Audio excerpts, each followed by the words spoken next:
Welcome to Plant-Based on Fire, the podcast that ignites your passion for plant-based businesses. Real Men Eat Plants is proud to host this show, where we shine a spotlight on the latest and greatest plant-based companies making waves in the industry. From startups to established brands, we'll explore what sets these businesses apart, what challenges they've faced, and what their vision for a more sustainable and ethical food future looks like. So if you're hungry for some fresh insights, inspiring stories, and a healthy dose of entrepreneurial spirit, then join us on Plant-Based on Fire, brought to you by Real Men Eat Plants.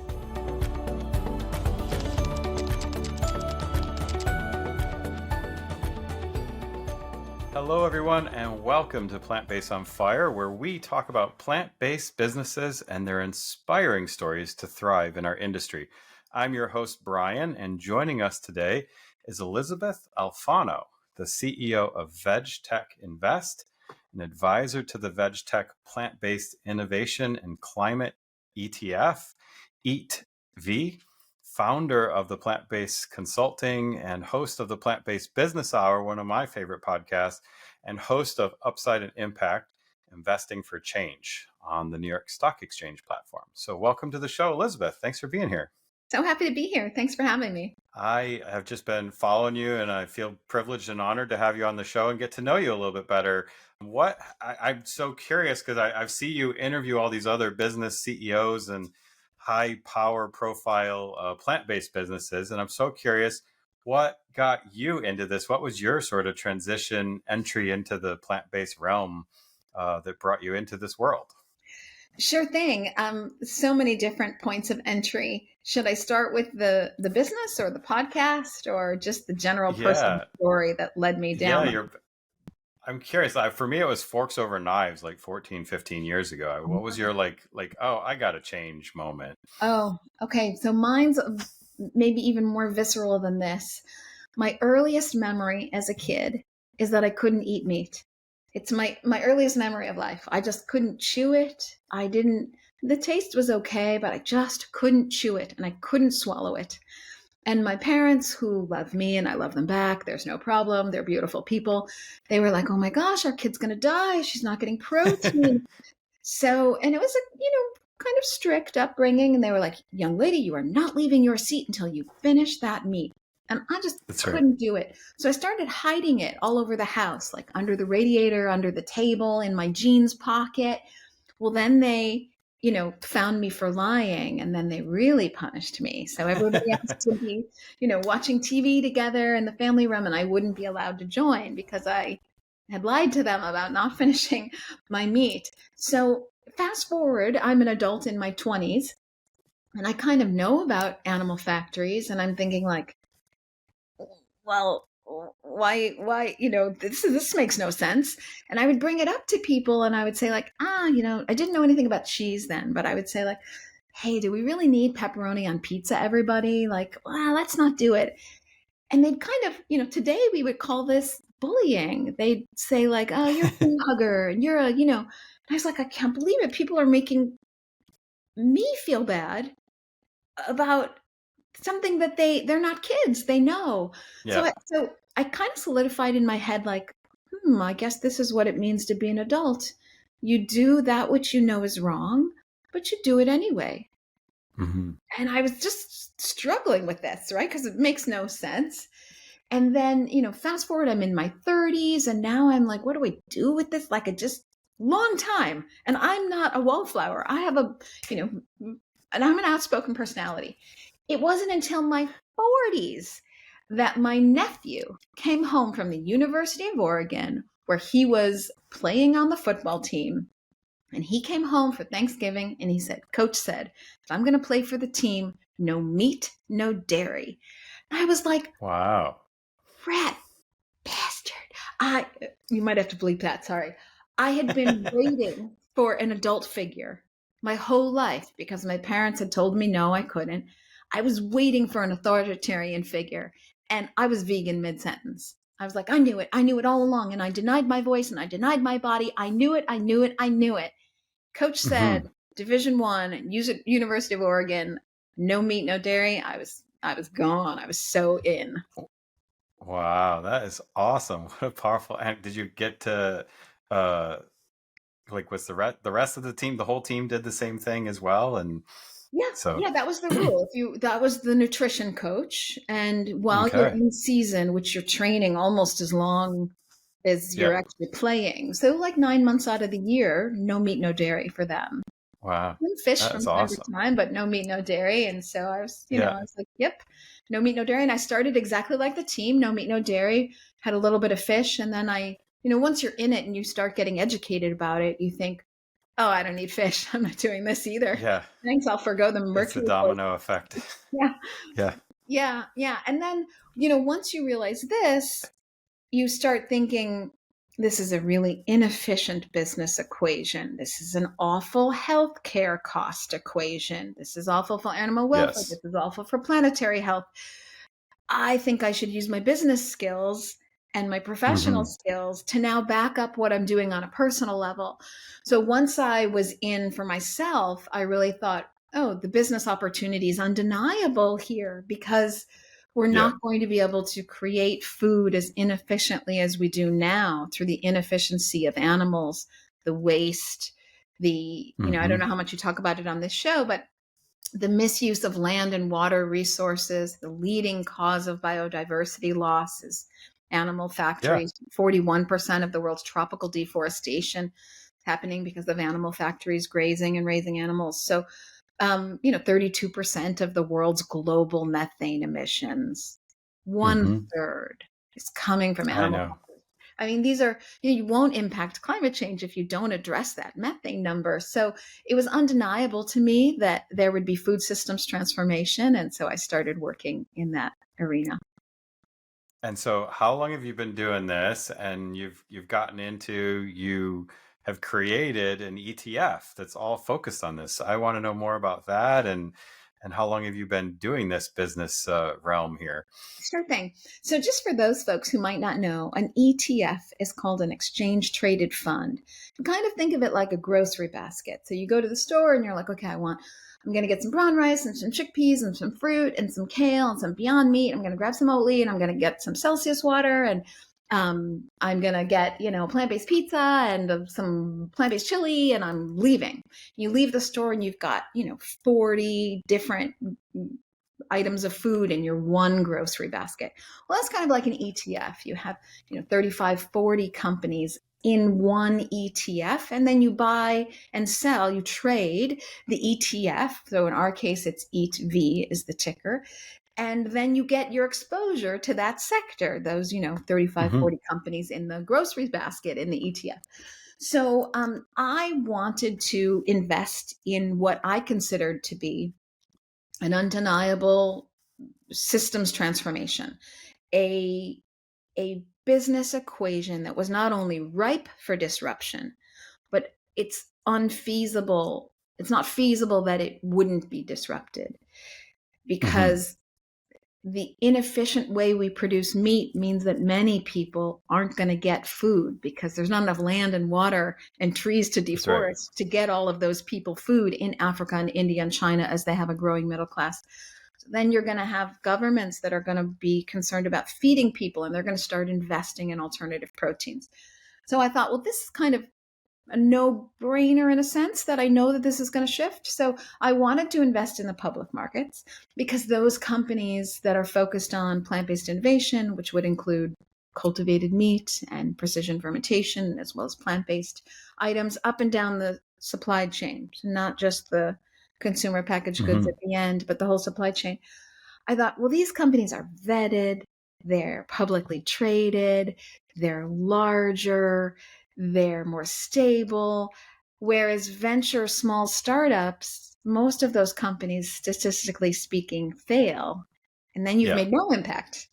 And you Yep. also have no financial return. In fact, all of your money is gone. So I wanted to avoid the riskiness of investing in startups, but I wanted to invest in the public markets and I couldn't find an ETF. So, along with Dr. Sasha Goodman, we started the EAT-V ETF. That is awesome. So check that out on your ticker and buy a few shares of EAT-V. And then you do the consulting side of it as well. So what services does Plant Powered Consulting offer, and what gap does it fill in the marketplace?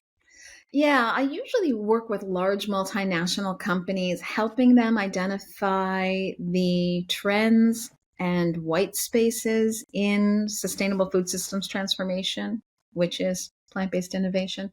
So, helping them focus their energies on the supply chain or precision fermentation or cultivated meat, or where they might be able to use their expertise to really have market share and importance in the supply chain. So, from a financially beneficial perspective for them, as well as reaping the environmental benefits of lowering your carbon footprint, as well as just being a sustainable player in the market. So, I usually work with C suite and I help them identify strategies and white spaces and help them implement those strategies if they want. That is awesome. So that consulting stuff and the Eat V thing, what are some of those key factors that you look for in companies to include in the ETF? We really see the growth in the supply chain. So, less focused on the consumer packaged goods on the shelf of the grocery store because it's so expensive to get on that grocery store shelf and you have to pay a lot of money and you're already kind of a more expensive product. And so we really like to see the ingredient companies, the flavor and texture companies, the innovation and technology companies like Ginkgo Bioworks, for example, that license out its IP so that other companies can create alternative proteins out of precision fermentation. Ingredion, working on, if you're going to replace meat, you're going to need more than just wheat and soy. You're going to need chickpeas or Yeah, quinoa or fava beans. And then that's Ingredion, for example, working on those kinds of things. Then you're going to need them to taste great. So that's Givaudan that's working on the right. texture. And, so these are all picks and shovels, if you will, up and down the supply chain. We really see that's where the growth is. That's where the money to be made is. And real wealth happens not because a company has 3% more sales at the end of the year, but because you went from the horse and buggy to the car, or Hmm. you went from developing film for your camera to the iPhone, or you went from Yeah. the landline to the iPhone. So we really see these huge system shifts as opportunities for big pops. And then we also see that the supply chain is really where all the infrastructure is going to be built out, where government spending is going to happen, where industry spending, that might be plant-based industry, that might even be the meat industry, Hmm. investing in new alternatives and innovations, technologies, building plants, building bioreactors, these kind of things. So we really see the growth in that area. That's awesome. So those are some of the trends you're starting to see in the market for sure. I mean, I guess I equate it to just like all the tobacco companies had to pivot into other areas. I think all the Yes. oil companies are going to have to pivot. And I don't think it's going to be long before the meat manufacturers have to pivot. And I think even Tyson Foods has got a big plant-based initiative going on and stuff like that. So I'm hopeful that some of the enemies will turn around and come to the plant side more strongly as we go. Yes, you see companies like Cargill, JBS, all Yeah. getting interested in having a footprint here. And so you mentioned, like I'm a big investor in some of the smaller startups, and I've seen plenty of them fail. I've mentored a vegan Worcestershire sauce company. I'm mentoring a vegan hot sauce company right now. And so I do a lot of that kind of stuff. So, what do you see as some of the biggest challenges that plant based startups face today, and any tips for how they can overcome them? It would be the same for all entrepreneurs everywhere. Those Yeah. that survive are those that are willing to work the hardest and those who can make their money last the longest. So I would focus less on the press release about how you're Hmm. saving the world, and I would focus more on nose to the grindstone and getting your costs down and finding a competitive advantage, either through an IP moat or just at building that better taste than anyone. And if it's the latter, you're probably going to sell to a larger company because you don't have an IP moat. So your best bet there, if you don't have an IP moat, is probably to sell kind of on the earlier side. but just make sure, just focus on being best in class at what you do and less on the press release. Yeah, I agree. Do you have a favorite success story as you've been on your journey with these plant-based companies? Which one's made a significant impact or stuck out in your mind? Well, you're from North Carolina, so you know that barbecue is awesome. Have you had I barbecue? live in Cornelius, and the barbecue headquarters is literally a couple miles from my house, so I know exactly what you mean, and I I think love they're that place. phenomenal. Oh my God, I love that product. I love that product so much. It is so fun. Do they have like a little cafeteria? Can you sneak in and get barbecue? I wish they did. They've been closed for the longest time, but they did finally do some pop-ups, and they're at the Veg Fest and all this stuff around here. So yeah, if Oh, you're in the area, I would love to take you on a tour there, see if we can arrange that. and I love Lee, the CEO, and so Lee is a perfect example. You don't see Lee pushing out press releases every day. You see Hmm. Lee like nose to the grindstone, and he Yep. focuses on his business, and he's really great at that. That's awesome. Yeah, I was going to ask you if you knew barbecue. I think I saw them mentioned on your website someplace. So yeah, that's awesome.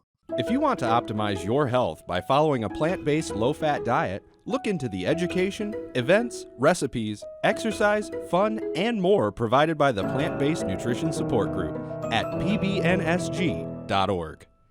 How does the regulatory landscape impact the plant-based industry? You know, like new product development, like the struggle that I see a lot of challenges for plant-based foods going through is just nutritional evaluations and the stickers on the boxes and the jars and stuff. Like, uh, how do you see that impacting the industry? Well, there's regulation, and then and I guess regulation would cover labeling, and then there's kind of front of pack marketing. Maybe I'll talk about both. I see governments getting heavily involved because when you have inefficient calorie conversion, according to the World Resources Institute, the best equation you're ever going to see is 9 calories of feed for every 1 calorie of chicken. It's Mm. 25 to 35 calories of feed for every 1 calorie of cow, 16 to 1 Wow. for pigs. So, what this means is we have forests, they pull carbon from the air, which is great. But oh well, Hmm. we cut them down so they can no longer pull carbon from the air. When we cut them down, they give off carbon. It's the opposite of what we want, but oh well. We do this and we grow all this food that has protein and fiber. Do we give this food to people? No, we give it to animals who need land, water, time. They need more food because of that bad calorie conversion. Basically, Hmm. animals are bad business. Then you got to cut down more trees. You're in a very bad loop, which means you're going to run out of land and water to feed a growing population because you have more Yep. people going from 8 billion to 10 billion people, according to the United Nations. Hmm. And you have more people on the planet and you have more people who are wealthy. You have Africa with the middle class, India, China. So you have more Hmm. demand for meat, but you're not getting more land and you're not getting more forest and you're not getting more water. I think governments are very interested in moving regulation along, which is why the USDA as well as the FDA have approved the Good Meat Company and Upside Foods for their chicken. It's about 3 years after Singapore approved Good Meat, so a little late to the game. But both of those Hmm. have been approved to market. I understand that there are several others in line waiting for that to come through. That should come through in early 2024. And I think you're going to see with the state of California, shifting gears a little bit, but it's kind of the same topic. State of California has just passed into law that any business, be it private or public, that has $1 billion of revenue or more must disclose their scopes 1, 2, and 3. So scopes are basically carving out each portion of the supply chain, the whole business Hmm. equation, and forcing that companies disclose where they're letting out emissions along their entire business equation. I'll say it that way. Well, Yeah. 85% of the emissions are in scope 3, and California is mandating scope 3, which is very bold, which means, long story short, meat companies are going to fare very poorly here. And when California does something, it's not just the companies in California that must acquiesce. It ripples through the economy. Yeah. Yes, any company that wants to do business in California has to acquiesce. So you're going to see more and more companies try, invest in plant-based innovation as a way of cleaning up their emissions. And then you're going to see a lot of language on the front of pack, like light, I don't know what the verbiage will be, we'll see, but something like, fewer carbon emissions than meat. Or if Yeah. less methane emissions than ground pork or whatever, Yeah. So I Very, think very true. I'm waiting for that. Just really excited about it. I don't know if you've been to a grocery store in Mexico, but on the front of every package in Mexico, it's going to say excess sodium or excess sugar or excess calories, like it's mandatory. So you walk Love it. down a row of the grocery store in Mexico, and 80% of the products have got these big old stickers on it, except for the orange juice that's just, fresh squeezed kind of thing. And so they don't have any stickers. They just look like much more beautiful packages. But Oh, yeah, I hope that catches on in America on that front. So I have to ask, you're on the forefront of all these plant-based initiatives. What are some of your predictions for the plant-based realm in the next 5 to 10 years? right. Well, I'm going to give you the next 3 years. I think you're going to see enormous upswing, very different than what we had before. What we had before, I'll say in 2019, was kind of like a blip of happiness in that everyone was bubbling about it, but it was lots of promises for the future. I think what you're going to see in 2024, but really 2025, 26, 27, is more government and more industry. So that means meat companies and large food manufacturers investing in the infrastructure to build out alternative proteins, sustainable food systems because they need it. So what's important about this is you then have the consumer, Gen Z, millennials, much more in tune to planetary health, as well as older people in tune to personal health. You have governments and you have large food manufacturers all wanting the same thing at the same time. So I think you're going to see exponentially fast, like once the dominoes fall, they're going to fall really quickly. And I think you're going to feel that by like 2027. So all of this, it's not so sexy to write a press release about what happens in the supply chain. So all this investment will take place 24, 25, 26, 27, but you'll kind of wake up and it'll be 2027, 2028, and you'll be like, oh my God, plant-based is everywhere, or precision fermentation or cultivated meat blended products have hit the market. I do think that'll come before 2030. Before even maybe 2028, you'll see plant-based product and plant-based product with, cultivated animal fat, this blended together to taste more like animal fat, but have a healthier profile for the planet and for people. So it's just not going to get all the big, venture capital funding headlines, but the infrastructure is being built.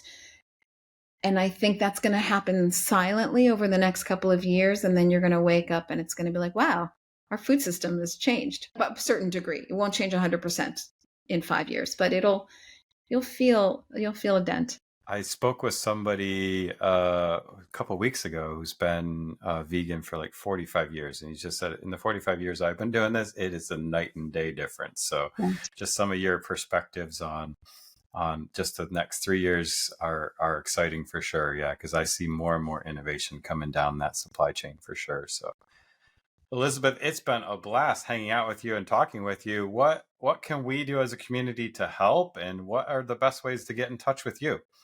You can always find me on LinkedIn. So feel free to do that. If you'd like to get more information about EatV, you can always go to eatvetf.com. What can we do? So I'd like to answer that in two ways. The first thing on the most like lowest hanging fruit, but maybe people don't even realize it, is live your best life. If you're at all concerned about the planet for you and your family, your health for you and your family, even your investments for you and your family, then I would say, move towards plant-based innovation and live that life well and fully. Doesn't mean you have to shout at people or tell, get in people's faces. You don't even have to mention anything. People often say to me like, oh, how do you like being 42? And I'll say, well, I'm 56. So Yeah. that kind of says it all. That's your, Right. of course, sleep and exercise, but diet's going to play. People are asking, they'll immediately be intrigued. So just live that best life that is yours. And I think that already does a lot. On a maybe more boots on the ground kind of perspective, there is so much misinformation out there. So much misinformation that it's even penetrated the plant-based innovation community. And so many people say like, oh, well, Beyond Meat, it's not healthy. Well, it's not healthy compared to a carrot, but it's healthier in that it doesn't induce trimethylene N-oxide, TMAO. Go ahead and look that up if you're interested. That's bad for your heart. Doesn't have animal heme, doesn't have cholesterol, has a little bit of fiber, doesn't have salmonella, doesn't have feces, doesn't have antibiotics and hormones, and, has a lower risk of pandemics. So these are, don't be afraid to share the knowledge that you have. And that That's can right. be done in a smiley, friendly, let me make you plant-based cookies kind of way. It doesn't have to be in your face. Absolutely. I've had some great conversations just by saying, please take the cheese off my pizza. You know what I mean? Like no cheese on the pizza. It just starts a conversation. So yeah. Well, thank you very much, Elysabeth, for being here. That's all the time we have for this episode of Plant-Based on Fire. We really appreciate you joining us and sharing some of your insights and experiences with our community. Until next time, keep that fire burning. Bye, everyone.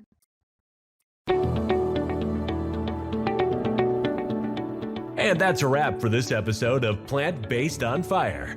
We hope you enjoyed learning about the innovative plant-based businesses we featured today and got inspired to support them on their journey. Remember, plant-based eating isn't just a trend.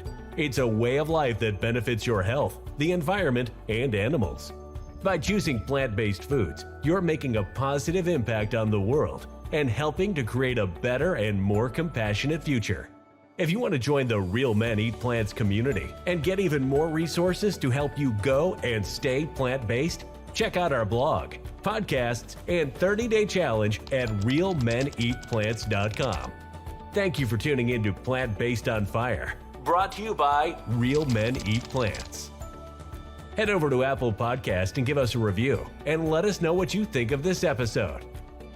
Don't forget to tag us at Plant-Based on Fire when you share this episode in your preferred social media. Wish to be a guest? We need to know about your plant-based business. Email us at pbof@realmeneatplants.com. We love hearing from our listeners. Thank you to our guests and to you, our listeners, for your support, and see you next time.